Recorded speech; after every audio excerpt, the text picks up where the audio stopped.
Okay, we had Derrick Brown. First question here, second row. There we go. Hi, King. How are you? I'm good. How are you, Rachel? I'm good. So I have several, but I'll ask later because I want to let everybody have one. But talk to me about coming back and anchoring a line that could possibly be one of the best in the SEC, but one of the best in the country. I mean, you guys are getting so much publicity, and that decision, what went into that to come back?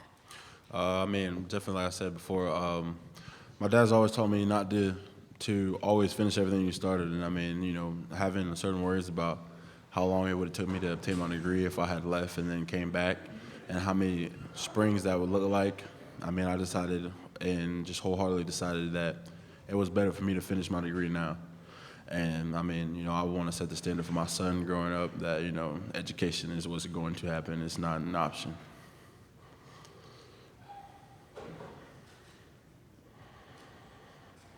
Okay, back to How has fatherhood made you a better football player? I think I absolutely love it. I know that football hopefully will be my career, so it's a lot more important. And every little detail now becomes so much more important because now I'm the provider for someone else's livelihood, and my son, day in and day out, he can't do it for himself. So that's my job. So that's what I'm gonna do. Last question. This is an opportunity, media days, is to get a message out there, to make a statement. What do you wish college football fans knew about being an athlete that maybe they don't know, judging from comments on social media or television or magazines or those things? What do you wish people knew that they did not know, what they obviously don't know about being an athlete? It's just a lot of work day in and day out. And, we show up to the facility every single day and put in a lot of work. And, they see the final production on Saturday, but throughout the week, it's a lot that goes on throughout the week in order for us to get to that point. second row there. Caroline Grace, WAFF out of Huntsville, Alabama. You're hosting Alabama and Georgia this year. Can you talk about the impact that the atmosphere in JordanHare has on both of those games, and not only those games, but every home game? I'll say it time and time again, I believe we got the best fans in college football. So, they're definitely there riding behind us every single Saturday. But, the Georgia game and the Alabama game, those are big rivalry games for us. And, it's loud. It's really loud. And, I just think we kind of feed off of our crowd. So, going forward, it's been very beneficial for us to have our crowd there behind us. To your right against the wall. Michael Brad from Saturday Down South. You guys are bringing back a lot of offensive linemen, basically all the starters from last year, but they struggled a little bit. So what or how have you seen them progress through the spring and this summer?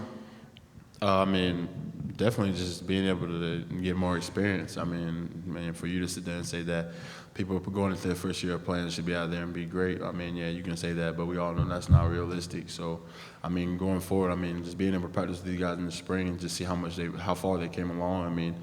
Wholeheartedly believe in iron sharpens iron. So, going through the spring, those guys definitely, were making us better, and we hope to have made them better in the spring as well. To your left here, second row. Derrick, week in and week out, you guys are playing in college football stadiums, but you'll open the year in an NFL stadium bigger than a lot of the college stadiums that you play in. How excited are you to get to play at AT&T Stadium, and what are you looking out of this Oregon matchup? I'm very excited to go out to Jerry's World and play and just kind of see it. And, the first matchup, they say that the offensive line, right now is the number one offensive line. So, we're getting a lot of high praise too. But, we're working. And, the biggest challenge for us is to be able to go out game week. And, our coach always says kind of just be where your feet are. And, lucky for us, we get to not have to worry about playing against other offensive lines throughout the season on the back end.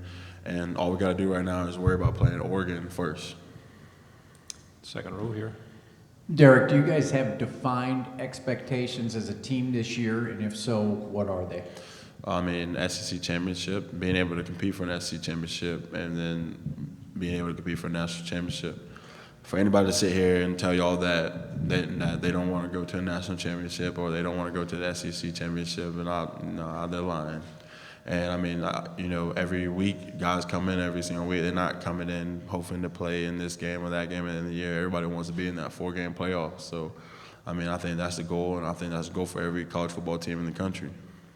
To your left, back counting. Derrick, Stephen Gunner, WSFA Montgomery, a guy who's here with you, Marlon Davidson. How do you guys practice along with each other? How do you push each other? And how much do you guys try to push each other every day at practice, and what you want to see from each other on Saturdays? I mean, definitely, I look at those like Nick, Marlon, all my defensive line guys. I mean, those are my brothers. I mean, every single day, I mean, we got to go through with Coach G. So when we get out on the field, I mean, it's kind of like I'm going to war with my brothers. So I know, we all been taught the same way. So I know day in and day out when we get out in the field and it may be 114 degrees and we all out there sucking wind that, all right, like everybody knows like we got each other's back, so we're not finna give up on one another. Third row, right here in the middle. Derek, Jamal Kennedy, WSFA in Montgomery. You guys return a lot of experience on that defensive side of the ball, and especially on that D-line. How much fun is it playing on that side of the ball with those guys, knowing that you guys are coming back together and going into this year? I mean, a lot of fun. I mean, a lot of those guys I came in with, so I mean, definitely a lot of fun. So on Saturday, I mean, it's just kind of like we love celebrating everybody. So when big plays happen, it's not, man, we get to the sideline, it's not, oh, man, I didn't have any tackles today or I didn't get a sack today, but, like, it's talking about, like, what Daniel Thomas did, Jeremiah Denson did, Nick Cole, KJ Britt, Javaris Davis, those guys, what they did. And, I mean, you go to the media and they say, like, how do y'all balance, like, other people making big plays? Well, I mean, everybody's goal is to win, so, I mean, if you putting yourself before the team, then, I mean, I don't think that's right in any way. Front row right here. Derek, Drew DeArmond, WZZN Radio, Huntsville, Alabama. As far as when you were making your decision to come back for your final year, how big a factor was it that you get a chance to play with your brother at Auburn? I mean, it's a big factor. I mean, I actually got to play one snap of my senior night when I was in high school with my little brother, and he ended up making the tackle, and that's something that I'll forever remember. And I mean, I'm just kind of excited for that moment to be able to come up this fall. Again, here in the front row. Yeah, D. Brown.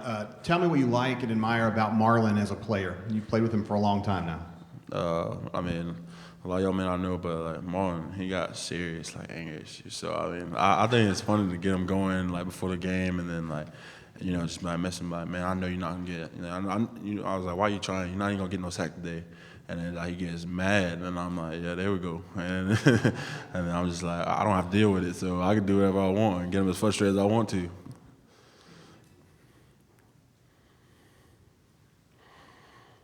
Any other questions? We have a good talker here, right here in the front. Sure. Derek, what have we seen out of the young guys, especially at tackle? Con is coming up, Truesdale, DeQuan, some of those guys. What have you seen out of them this summer as they get ready to try to take over or fill in for what Dontavius was? I mean, Connis and Red are out, so I mean, we expect both of them to be back hopefully by fall camp. So I mean, just for the young guys, I mean, Truesdale, Connis, and Red, I mean, or Daquan, it's just been like everybody wants to play. So I mean, competition level is high, and all they did all spring was compete, and I mean, like just being able to see that, and people always have questions about like how do you replace Don? Well, I mean, it's college football, so I mean, people are going to leave college football every year, and then other people come in. So I mean, now it's time for somebody to step up. Get back here to your left. Derek, I'm sure you've been asked it somewhere along the line the last few months, but other side of the ball, what are you seeing in the quarterbacks and their competition, and since it's been dwindled down to between the two guys? I mean, I think I don't ever get to see like what y'all see and what y'all make ideas off of, because I mean, like, yeah, I'm playing against them, practicing against them, but I don't ever get to like go break down film against them or whatever. But I mean, both guys are cool guys to me, so I mean, whichever one, we're gonna be behind full support. Okay, back here again to your right. The commissioner talked earlier in the week about the importance of destigmatizing mental health. You're a leader on your football team.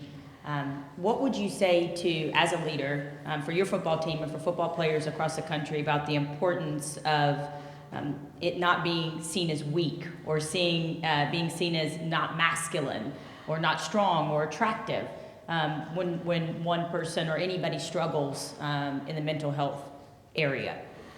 I think about this, and I had the meeting in the summer with the commissioner where he was talking about them emphasizing that, and it's so important to me that like guys realize like going to go seek help or going to go talk to somebody. I mean, that shows no weakness whatsoever. It shows you even more of a man to be able to address those problems rather than hold those things in day out. Because I mean, with the football, school, and with everything else going on in guys' lives, you don't know exactly who all is going through what in the locker room. And I mean, even if tragedy strikes, I mean, you got to think guys playing football with, maybe a loved one that passed away during the week. I mean, that stuff that weighs heavy on your heart, and you got to be able to lean on your brothers, if anything, and your coaches, and be able to speak out and talk to them. To your left here, by the camera. Garrett Mathangani, WEAC. The level behind you, the linebacking core, is one that lost some guys, but also some guys are coming back, including KJ Britt. Can you talk about him and some of the things that you've seen from his development? I mean, a lot of people sit here and say that the linebackers, we lost 3 senior linebackers last year, but I mean, you got to think, KJ's been behind them for 2 years now. So, I mean, he's learning just like they have. And coming in as a freshman, everybody's, new. I say it's new because, I mean, you just got to start off, you're the pup, is what they call it. And, I mean, I just think he's doing a good job. I mean, he's had Deshaun there for 2 years to ask questions, so now it's time for him to step up and take over that role as playing the mic. Back here by the camera bank. How important is it for you to show up and perform in week 1 versus Oregon? How important is it for you to show up and perform in week 1? I mean, I think I think all I can do is go out and give my best effort. I mean, if things are there for us, I mean, it's there for us. But I mean, I think going forward as a team, I think that it's important for us to get off to a good start to the year. I mean, because that sets the tone for the year. I mean, nobody wants to go out there and be 0-1, and then because we play in week 0, and then you got that next week off, so nobody wants that taste in their mouth. So I mean, I think just going out and getting off to a good start against them is going to be very beneficial to us. 2 final questions. First over here to your Derrick, left. obviously that schedule, once again, is one of the toughest in college football. But when you look down at the last 3 games, you have Georgia at home and Alabama at home instead of going on the road for both of those like last year. Does that bring a sense of relief that you get to play at JordanHare, especially your senior year? Yeah, I mean, like I said, we got the best fans in the country, so having our fans there and being at home, I mean, you give us an advantage right there in that situation. So I mean, I think we just got to prepare and be mentally prepared for those games because, I mean, those are 2 games, just 2 huge games. They're different than any other. Final question, 3rd row on your right. Derrick, how are you handling the preseason hype? This defensive line is seen as one of the best in the SEC. I mean, I think that, we see it. It pops up on social media and stuff. But, I mean, if you feed into it now, I mean, you gotta work. Even if they're saying you are number 1, I mean, you gotta still have that blue collar mentality because, I mean, if you're number 1, there's only one way to go. I mean, going down. So, I mean, you gotta look at it like you're at the bottom and you gotta try to progress every week. Very good. Thanks very much. Thank you.